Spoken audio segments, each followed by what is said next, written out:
E aí, meus amigos, tudo bem? Chegando mais uma vez aqui no canal André Marques no YouTube. Você me conhece do rádio e quem não conhece está conhecendo agora também aqui no canal André Marques. É muito importante que você se inscreva. Aqui na parte de baixo do vídeo, vai lá, se inscreve, ativa o like nesse vídeo e também o sininho das notificações para você receber sempre o conteúdo em primeira mão. Sempre muitos convidados interessantes, assuntos relevantes, opinião, informação. E dessa vez a gente está com o Sérgio Manuel. Pô, dispensa apresentações, principalmente torcedor do Botafogo tem como ídolo, tem como referência. Prazer enorme falar contigo, Sérgio. Tudo bem? Tudo bem, André. Graças a Deus. Prazer falar contigo também. Fico muito feliz de participar aí do teu programa. Como você falou, né? A gente está acostumado com você na rádio e agora a gente está aqui no vídeo. Então a gente ataca em todas as posições, né? Jogador moderno tem que ser assim, né? Pois é, tem que atuar em todas as frentes, não tem jeito. Aquele jogador polivalente, né? Você também era polivalente, né, Sérgio? Eu era coringa também, cara. Jogava em muitas posições e isso me ajudou bastante, né? Pois é. E aí você está nos Estados Unidos já há algum tempo, treinador e nesse momento trabalhando com garotos, né? Exatamente, André. Eu estou aqui desde 2011, né?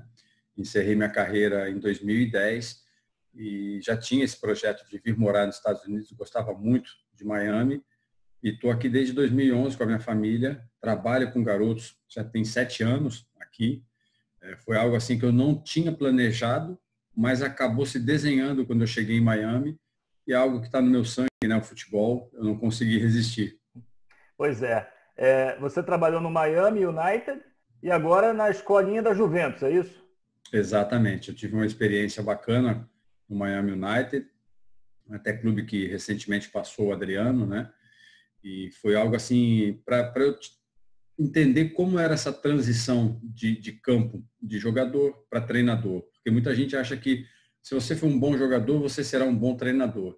E existe uma distância muito grande. Eu acho que tem tudo aquilo que você acumulou de experiência, né? Tudo aquilo que você viveu como jogador, você precisa ter um tempo, se preparar, traduzir isso muitas vezes até para o papel, as suas ideias de jogo, suas convicções, para que você possa orientar os seus comandados. E foi exatamente isso que eu fiz. Só que me apareceu logo em seguida a oportunidade de ensinar garotos. A Juventus da Itália tinha o foco de montar uma equipe profissional aqui nos Estados Unidos, que ainda existe, só que ela começou com a base. E aí, quando souberam que eu estava aqui, através de um amigo, né, viram meu currículo, me chamaram para uma reunião e desde então já vão quase 6 anos na Juventus, né?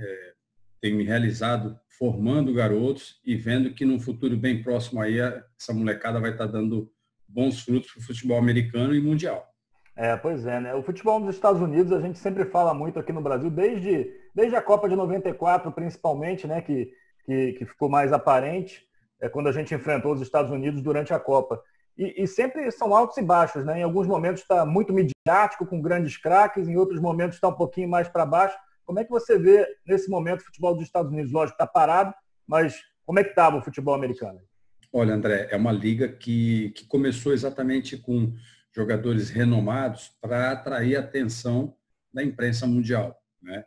Só que hoje a gente já vê jogadores que são formados aqui jogando na maioria das equipes da MLS, que seria a primeira divisão. Eu não tenho a menor dúvida que num período aí de 5 a 10 anos, toda uma safra, uma geração que vem sendo trabalhada desde a base, né, do dente de leite, como se diria aí no Brasil, vai chegar no profissional com muita experiência de gente que veio de toda parte do mundo para formar esses jogadores. E aí eu acredito que essa mistura do americano, que tem a força física, com a ginga dos latinos, vai ser uma mescla bem interessante e vai deixar o futebol dos Estados Unidos numa condição mundial forte. Tomara que isso aconteça realmente, porque eles sabem tratar muito bem, né, os esportes. A gente vê a NBA e o próprio futebol americano, não são só esportes, são espetáculos, né? Eles sabem fazer isso muito bem. O Sérgio, 25 anos, né? Passa rápido, imagino que para você mais rápido ainda, né? Porque você viveu tudo aquilo. Foi um ano espetacular para o Botafogo, 1995. Aquele time que o torcedor tem decorado até hoje, sabe o time de 95, mas não sabe o atual. Queria que você falasse como é que é tanto tempo depois ainda ser uma referência para todos os torcedores do Botafogo. É um misto, sabe, André? Óbvio que eu fico muito contente, né, do reconhecimento do torcedor botafoguense, o carinho, o respeito, como eu sempre fui tratado. É uma alegria muito grande receber isso, porque eu me dediquei muito. Eu sei da seriedade que eu encarei a minha profissão, eu sei o quanto eu me dediquei, né, quando estava jogando pelo Botafogo, em meio a tanta dificuldade. Então, assim, eu não posso ser hipócrita. É muito bom desfrutar dessa condição de ídolo da torcida do Botafogo. Mas, por um outro lado, como botafoguense que eu sou, eu também fico triste, porque, como você colocou agora, eu, por muitas vezes, não sei a escalação do time. Eu acompanho o Botafogo, mesmo de longe. Meu filho do meio, Pedro, ele é botafoguense, mais botafoguense que eu, no sentido de acompanhar.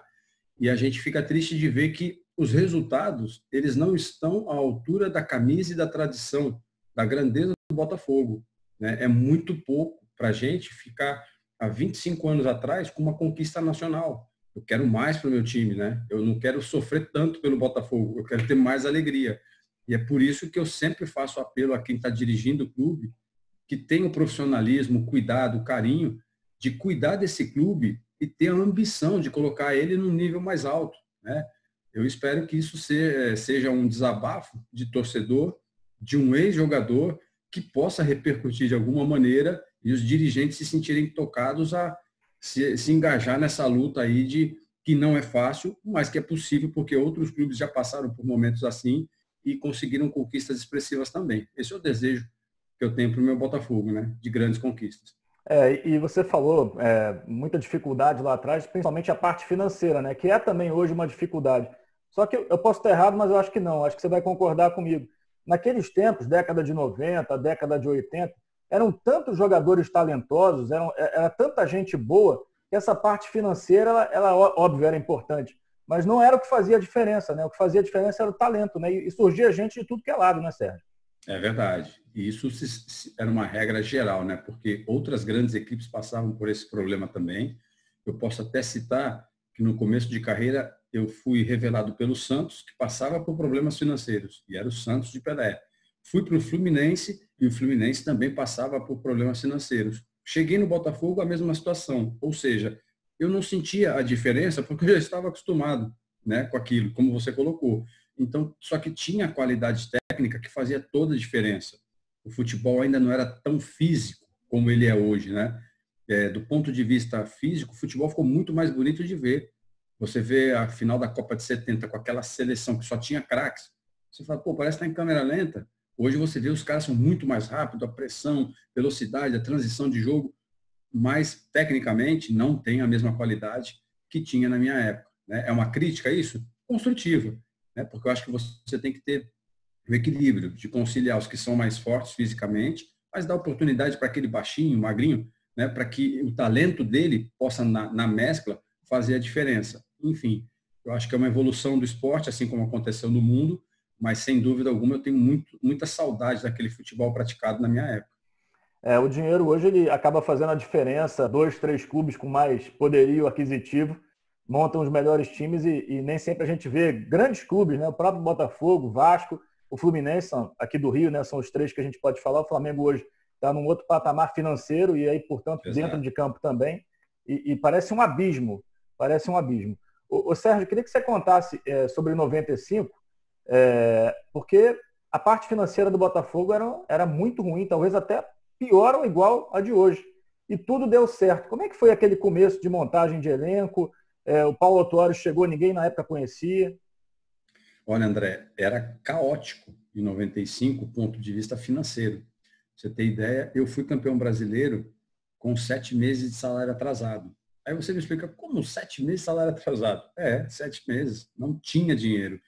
O Montenegro teve uma reunião com a gente que ele chegou a dizer assim, olha, eu tenho que ser franco com vocês. A maneira que a gente tem de fazer dinheiro, de entrar dinheiro, de ver dinheiro, é ganhando jogos, porque o torcedor vem ao estádio, a gente faz renda e reverte isso para vocês em forma de pagamento.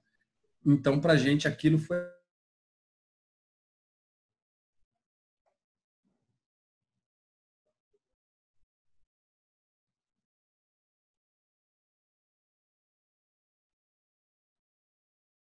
pedimos a direção para deixar a gente deixar em volta da ideia e vamos trabalhar para fazer dinheiro aparecer. Vamos batalhar para ganhar os jogos. Aquele grupo de 95 nunca teve como foco o dinheiro, né? A gente precisava do dinheiro para sobreviver como qualquer outro trabalhador, e também não era um time de jogadores até então reconhecidos ou consagrados, né? Todo mundo buscava o seu espaço, e aí é que eu acho que foi o diferencial do nosso time.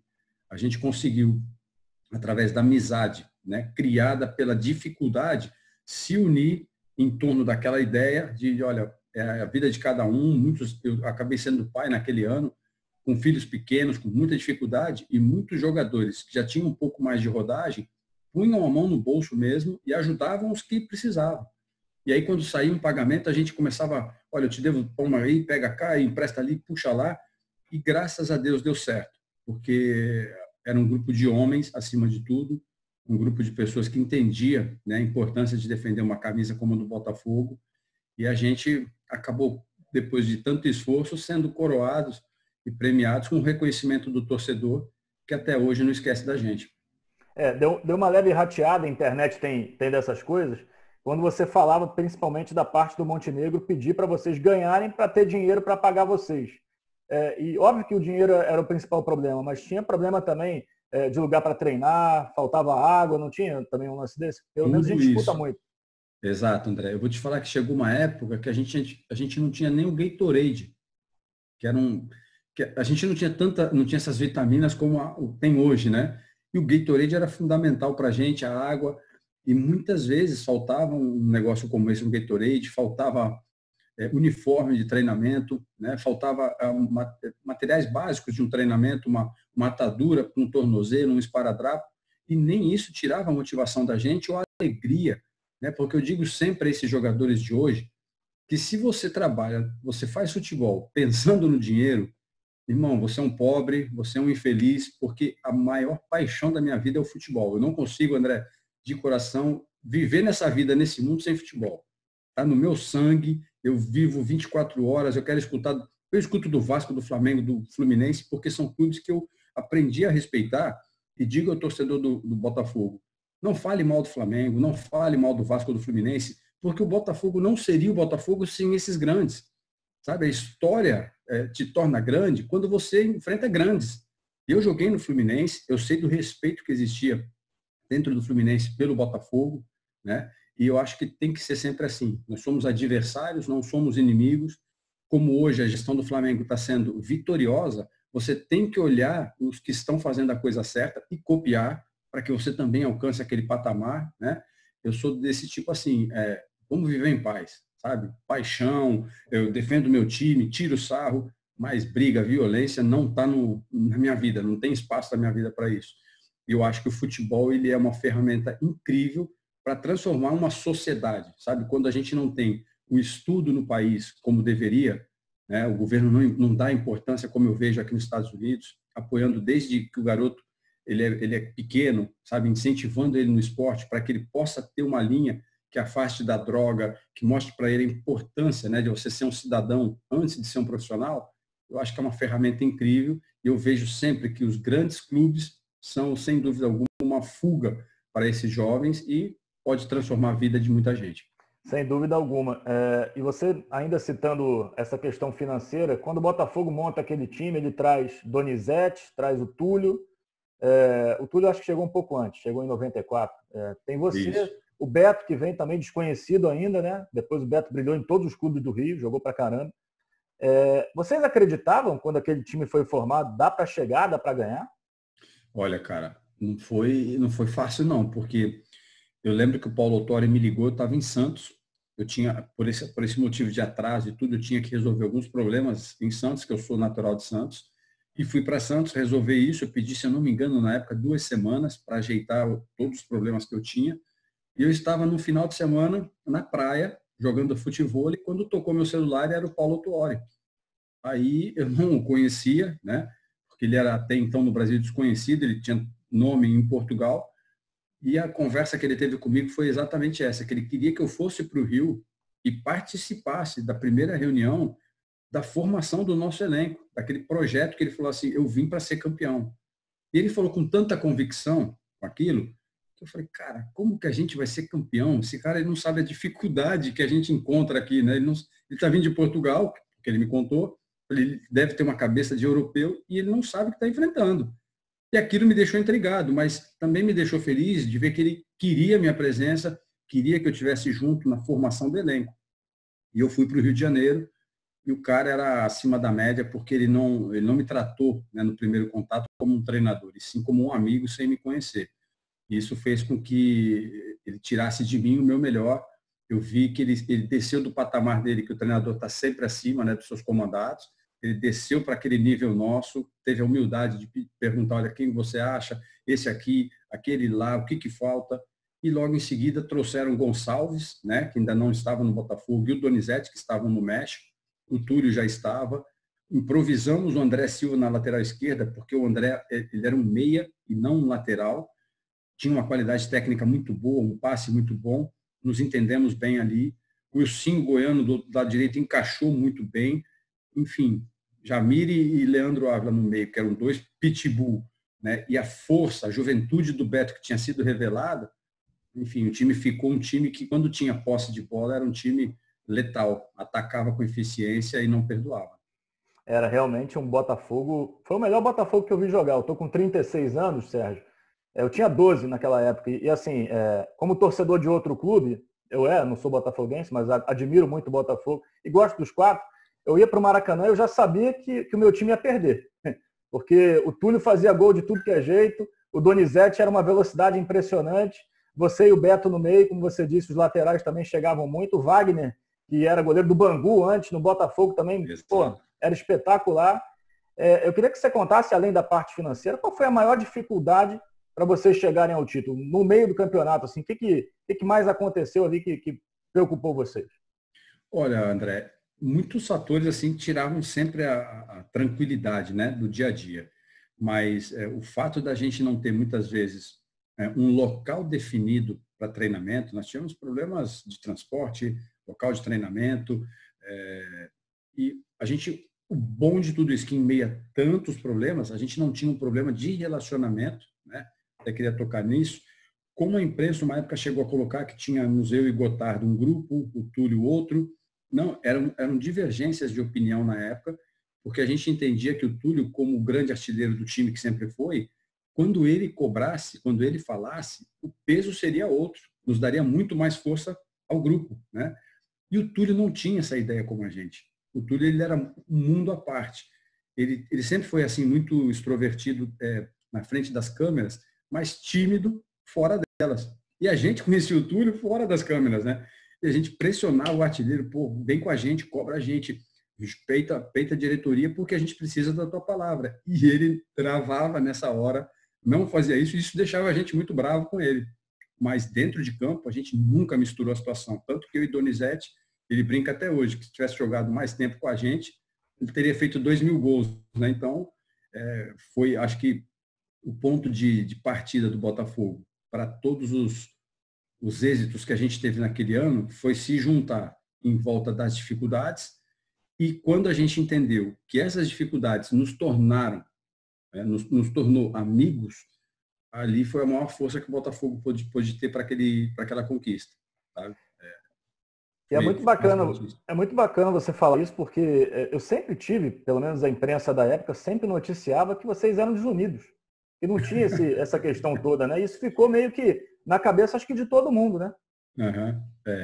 É que às vezes se conta a história de um ponto de vista, né? E é como eu disse, inimizade não existia. Existia divergência por eu e Gotardo, a gente éramos vizinhos ali na Barra, o Túlio também. O Gotardo cansou de passar no meu prédio, me pegar para ir para o treino de manhã cedo, isso que eu estou falando, 6 e pouco da manhã, e a gente voltar para casa 11 horas da noite, meia-noite, porque a gente tinha acabado de treinar, ido atrás de dirigente nas empresas que eles trabalhavam para cobrar. E o Túlio não tinha isso. Então, isso deixava a gente com ele muito, mas muito bravo. E como teve no ano que a gente foi campeão, a 7up fechou um contrato com o clube que garantia a ele metade do salário, então isso, de certa maneira, para ele, deixava ele numa situação mais tranquila que a gente. Mas não era essa a ideia dele. É porque ele não tinha a mesma iniciativa de cobrar a diretoria que nós. Nosso grande problema com o Túlio foi esse, tanto que depois a gente riu muito, né, quando mais veterano, de tudo que saía na imprensa, que a gente falava, pô, a gente sabe que não é isso, mas hoje já não tem mais o que falar, né? Deixa assim mesmo. Diferença de personalidade, né? Cada jogador tem a Exato. sua, cada pessoa tem a sua personalidade. E agora, o Túlio, ele chegava durante a semana, né, antes de um clássico, antes de um jogo, e falava, vou fazer 2, vou fazer 3. E o cara fazia. Vocês cobravam ele nesse sentido? Pô, Túlio, falou de novo, e se não fizer, como é que vai ser? Tinha isso? Pô, André, vou te falar, eu cobrei ele pra caramba disso. Porque ele entrou numa fase que não era só ele, mas acho que o Renato Gaúcho, né, Edmundo, os caras estavam com essa pilha aí de negócio de Rei do Rio, aquela sacanagem de futebol, que isso eu acho sempre muito sadio, sabe? Eu não gosto desse futebol assim, tudo cinzinha. Eu acho que esses caras que foram folclóricos, que agitavam o torcedor, isso deixava uma coisa boa para o jogo. O torcedor ia para o campo com aquela expectativa, né? E aí teve um jogo que o Túlio falou isso e foi contra o Paysandu. Queria fazer 2 gols, gol não sei o quê, o gol não sei o que lá. E acabou o primeiro tempo, ele não tinha feito nada. E o lateral direito do Paysandu descendo o sarrafo em mim, cara. E eu cheguei no vestiário, tinha chovido, todo sujo de lama, minha roupa toda suja, tive que trocar o uniforme todo. Eu falei, cadê o Túlio, pessoal? Quando eu olho, o Túlio está no vestiário, ajeitando o cabelinho dele com gel. Olhei o uniforme dele, só a meia suja. E o uniforme dele todo inteiro. Bati no ombro dele assim e falei, ô, maravilha, você falou que ia fazer 2 gols lá, não sei o que das contas, tô com os tornozelos aqui já tudo inchado, todo machucado, todo sujo. Cadê os gols, cara? Ele virou para mim e falou, Manel, calma, já acabou o jogo? Joga a bola em mim que eu vou fazer, cara. Acabou o jogo 5, ele fez 3. Quando ele fazia o gol, ele saia correndo e olhava para mim, né? Nem falava nada. Eu vou falar o quê para um cara como esse, né? Que fazia gol mesmo todo jogo e não perdoava. Ele foi um dos grandes artilheiros que eu tive a honra de jogar. Foi realmente um período sensacional esse dos atacantes que brincavam durante a semana, né? Hoje em dia isso não existe mais. Já tem muito tempo que não existe mais e faz, sem dúvida, muita falta. Qual foi o jogo mais difícil daquela campanha? Foi a final ou foi ao longo da competição? Caramba, André, tiveram jogos muito difíceis. A própria semifinal contra o Cruzeiro, né, nós passamos para a final com 2 empates, porque tínhamos melhor campanha que o Cruzeiro. O Cruzeiro era um timaço. Até trocava muita ideia anos depois com o Jair Pereira, que era o treinador do Cruzeiro naquela ocasião, que a semifinal para a gente foi bem dura. O Cruzeiro jogando no Mineirão, saiu na frente, a gente empatou o jogo. Foi um jogo assim muito difícil, aquele jogo do Maracanã, para chegar na final, pela tensão, né, que envolve um jogo de semifinal, onde o Botafogo lutava por uma conquista nacional tão sonhada, e quando você está em momentos da partida que você fala, cara, os caras estão melhor, te bate aquele medo de fazer, se eu tomo um gol agora, como é que a gente reage? Eu acho que mais difícil até do que a final foi a semifinal contra o Cruzeiro no Maracanã. Sabe? Foi um jogo muito difícil, a gente empatou 0-0 e eu só consegui respirar mesmo naquele jogo nos 5 minutos finais, quando os 2 times cansaram e aí eu tinha muito fôlego e os caras pegavam a bola, Serginho, prende bola. E eu lembro muito bem disso. Eu começava a pegar a bola, gira para cá, prendia a bola, cavava a falta e deixava o tempo passar. A semifinal contra o Cruzeiro no Maracanã, para mim, foi o jogo mais difícil. E o Rio vivia uma expectativa grande de ter um Botafogo Fluminense na final, né? Foi por pouco, né, Exato. Sérgio? O Botafogo queria isso, porque a gente jogaria 2 jogos de finais dentro do Maracanã, diante da torcida, né? Nada contra o Santos, que era um timaço, mas pelo fato de jogar no Maracanã, dar a volta olímpica no Maracanã, sem dúvida seria muito mais charmoso do que no Pacaembu. Né? Seria sim. Agora, aqueles jogos com o Santos, né? O Giovani, na época, também era um jogador espetacular, né? O Robert, que inclusive eu estou para marcar um papo com ele aqui também, porque o Robert ele não jogou aqui no Rio de Janeiro praticamente, mas é a base do Olaria, então, assim, tem muita coisa para contar. Aquele Santos é um timaço também, né? Não teve nada de fácil aquela decisão, né? Nada. Você falou muito bem. Aquele ano o Giovani foi o craque do campeonato. Ele arrebentou, jogou bola demais, tanto que depois foi para o Barcelona, né? Mas a gente se cruzou na seleção a maioria dos 2 times, né? Eu acho que na época tinha o Narciso, Jameli, Wagner, Robert, Giovani, tudo que a gente se cruzou ali na Marcos Adriano, tudo na seleção. Do Botafogo, Beto, eu, Túlio, Donizete, Gonçalves, todo mundo bateu na seleção também. E o respeito que a gente tinha um time pelo outro vinha muito em função de quando a gente se encontrava numa seleção, pô, como é que tá lá, como é que isso, a gente trocava ideia, porque o torcedor às vezes nos vem assim em campo defendendo os times e tem uma discussão, a gente briga, se xinga, se pega, mas quando acaba o jogo a gente diz, discussão de futebol fica dentro do campo, fora de campo a gente sabe que faz parte, né, defender o seu lado, e aqueles times ali eram fantásticos. O Giovani foi um jogador que eu tive o prazer de ver na seleção, cara, um craque de bola. Pena que ele não teve tanta sequência na seleção para poder nos dar mais alegria e ajudar o Brasil, né? Porque no Barcelona também jogou muito bem. Agora, o gol impedido, Sérgio, hoje em dia não valeria, né? É verdade. Eu fico numa sinuca, né? Porque eu era jogador do Santos em 95, eu estava emprestado ao Botafogo e a final foi justamente contra o Santos. E acontece o título com um gol daquela maneira. Eu costumo dizer que esses erros, eles vão existir sempre. Uma hora beneficia um time, outra hora beneficia outro.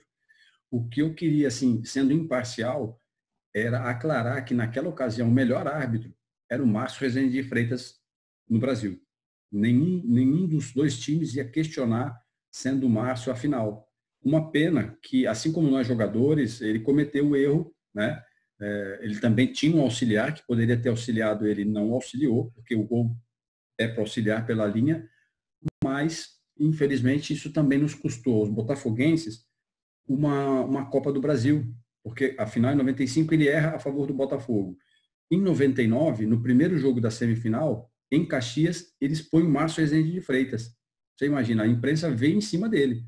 Ele anula 2 gols legítimos do Botafogo, e aí no Rio de Janeiro a gente perde lá em Caxias de 2-1, e no Maracanã a gente empata o jogo. E o Botafogo jogava nas 2 finais por 2 empates. Então isso nos custou, teoricamente, também uma Copa do Brasil. Coisas de futebol, né?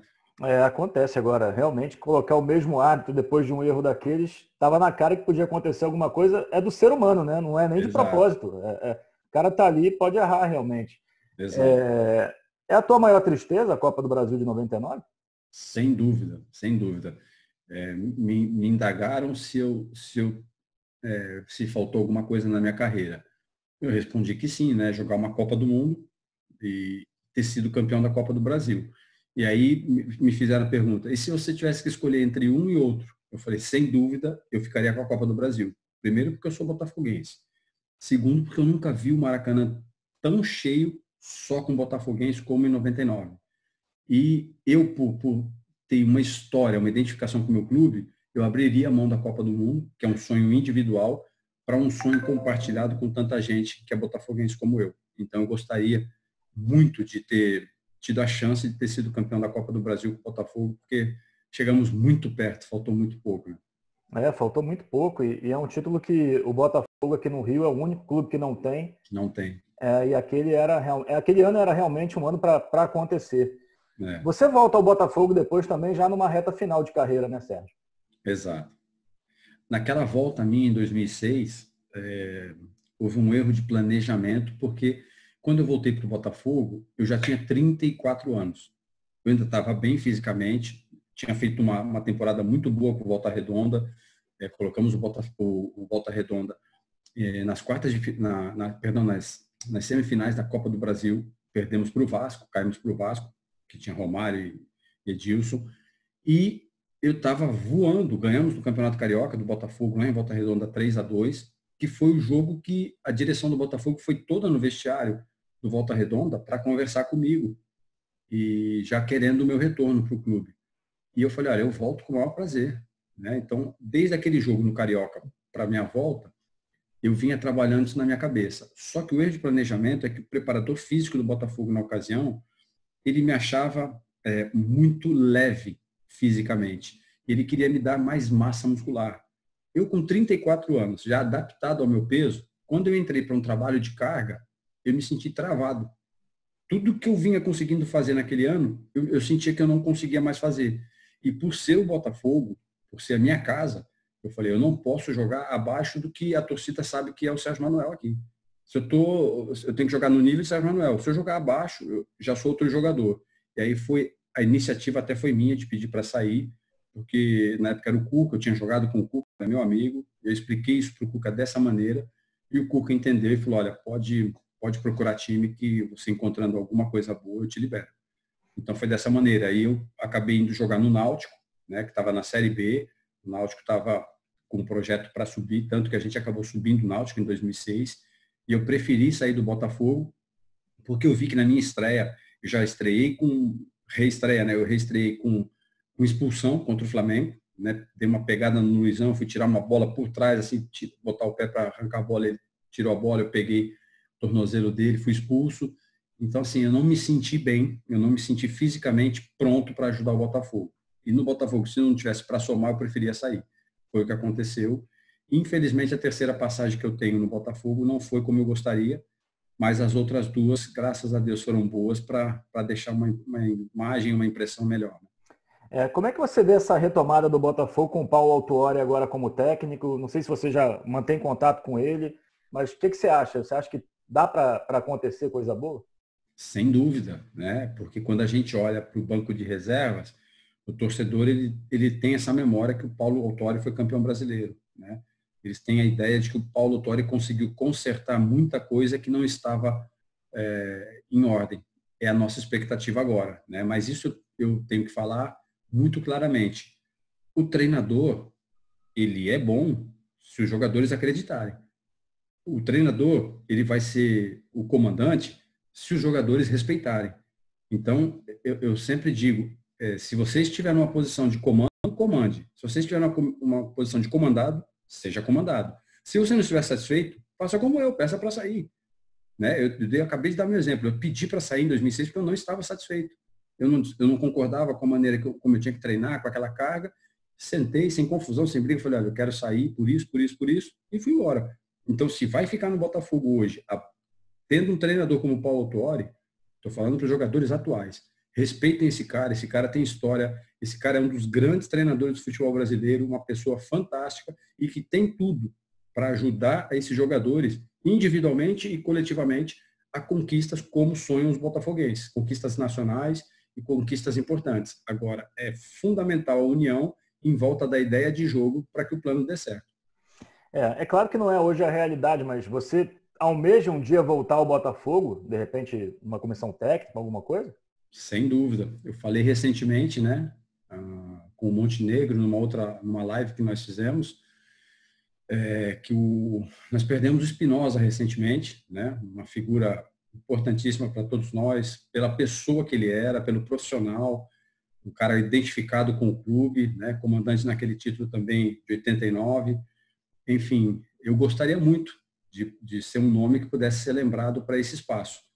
Eu acho que essa experiência que eu acumulei, a maneira como o torcedor me vê no Botafogo, poderia ajudar muito. Eu poderia ser um homem de confiança para a comissão técnica, ter acesso ao vestiário entre os jogadores, né, e ter o respeito, porque quando eles olhassem, pô, esse cara foi campeão aqui dentro, tem conquistas, tem histórias, tem um número bacana de jogos, o torcedor respeita.